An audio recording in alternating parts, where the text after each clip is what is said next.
Okay, so we're going to talk about a topic today that all of us have been impacted by in one way or another, usually because we're the perpetrator, but sometimes we are the victim of it, and that is why people make excuses. I have 5 reasons that people make excuses, and it's not just going to stop there. I'm going to give you the antidote to that, which is the thing that really, truly matters. By the way, if you don't see yourself in all 5 of these at one point in your life, then you're not really looking at this the right way, because we're all capable of it and pretty much all graduates of it. Now, that doesn't mean you're doing these things today, but at some point you did. However, be very open-minded as we go through them. Number 1, laziness. Why do people do things through laziness? Why do they make excuses because of laziness? It's because they're not willing to suffer. That's really what it is. So a person is lazy, and somebody says, how come you didn't X, Y, Z? Well, because, and they give you some sort of an excuse for it. The excuse doesn't really matter. They all sound basically the same, like blah, blah, blah, blah, blah. It doesn't make sense. I'm the only one who really believes this. But they say it anyway. Why? They're abundantly lazy. What's the cure to this? Every one of the cures to all of these is found in the virtues. There are 4 cardinal virtues. These cardinal virtues are the things that are the epicenter or the foundation of all the rest of the virtues you're going to have in your life. So if you're going to be a good, strong, honest, participant person for all good things in your life, it's going to begin with the first step. And I'm not going to go through all 4 of them in order right now because I've done that in many other videos, but I will tell you the third of the 4 cardinal virtues is fortitude, and it builds on the previous 2, justice and prudence. So fortitude is that thing that allows you to suffer well. And how do you get it? Well, you simply get it by making good decisions, understanding what fairness is. And that, by the way, is the thing that directs you toward what it is you're going to do in your day or your life or your hour. You know what? It makes sense for me to do this because this is the circumstance, and it wouldn't be fair if I didn't. Therefore, I'm going to do it, and then you do it.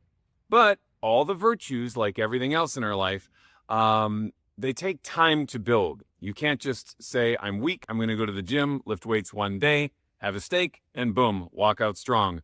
You need to build up over time. And that's the same thing with the virtues. So you're not going to go out there and be this incredibly non-lazy person in one fell swoop because you make that decision one morning. What you're going to have to do is practice it. You know what? You don't feel like helping somebody that's walking through carrying a bag. Get up and carry the bag 10 feet. It's a small little feat. But if you do that, you will build that. You'll become less lazy. When you don't feel like exercising, at least put on your exercise clothes and go for a short walk. Make it simple, and you will build up. You don't feel like saying your prayers? Pray just one prayer, and you will find you will become a prayer warrior over time.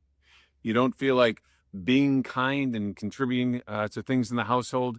Do a tiny little act of kindness, and you will build on these things over a period of time, and you won't make excuses through laziness anymore because you will have the fortitude to move forward and get things right.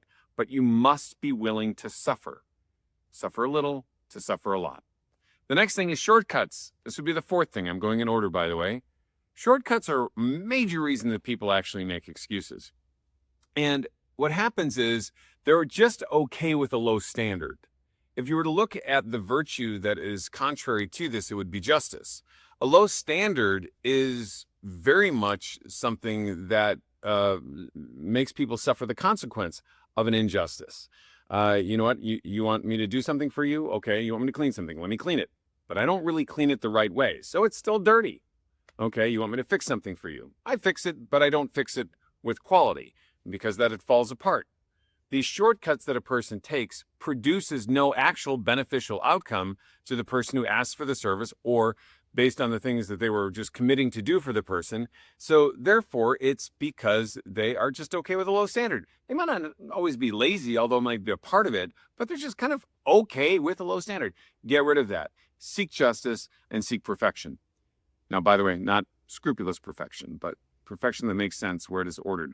The next is embarrassment. This is the 3rd reason. So I'm going from 5 laziness, 4 shortcuts to 4 embarrassment. This is one of the biggest reasons that people actually do make excuses. They're just embarrassed. They might have even earnestly wanted to go about their day and do something, but they made a mistake and they're embarrassed by the mistake, or the mistake hurt somebody, or it was in a moment of weakness.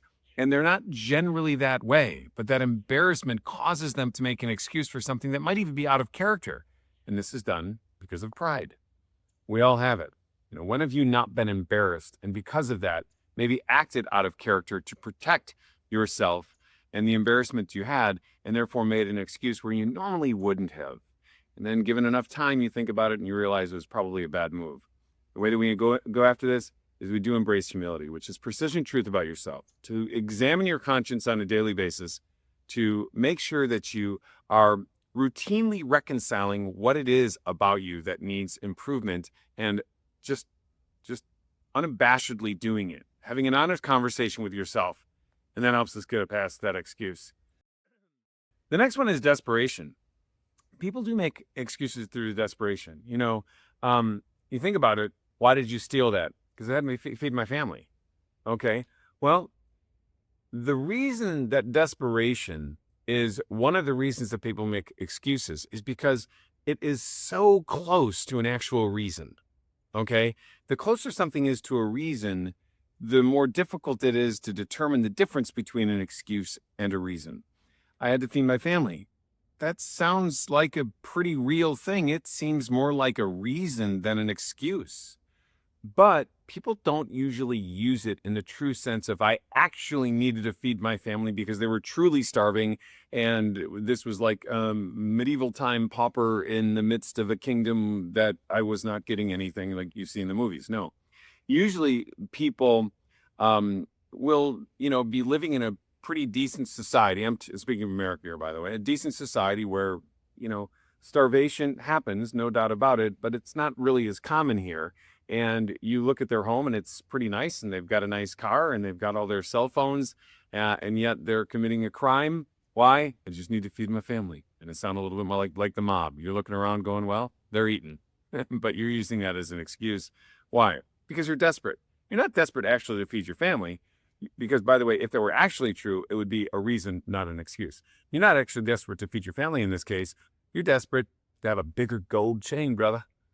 And that's just not the same thing. How do you get past that? Well, fortitude and temperance again.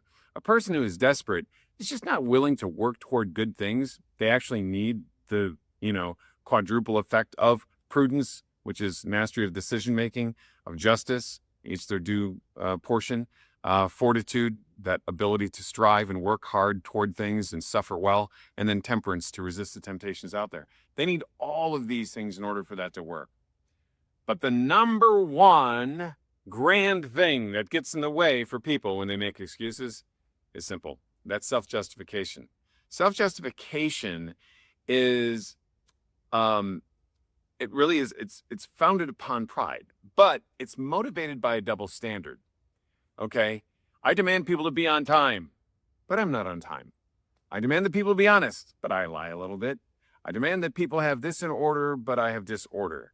This is the thing that really frustrates people around you, is because we don't see our self-justification because it is powered by pride, and pride comes with an equal dose of blindness. It's the halitosis of vice. It's having bad breath. You're the only one in the room that doesn't know you have it, but everybody else can tell. And it is also fueled a bit by embarrassment, like we talked about before. The way that we get past self-justification, again, is humility. And we've talked about humility. It's taking a very good kind of accounting of oneself, an inventory of oneself at the end of every single day, to examine your conscience and ask, where can I improve? And then boldly going after those things. So do not be lazy. Don't take shortcuts. Get past your embarrassment.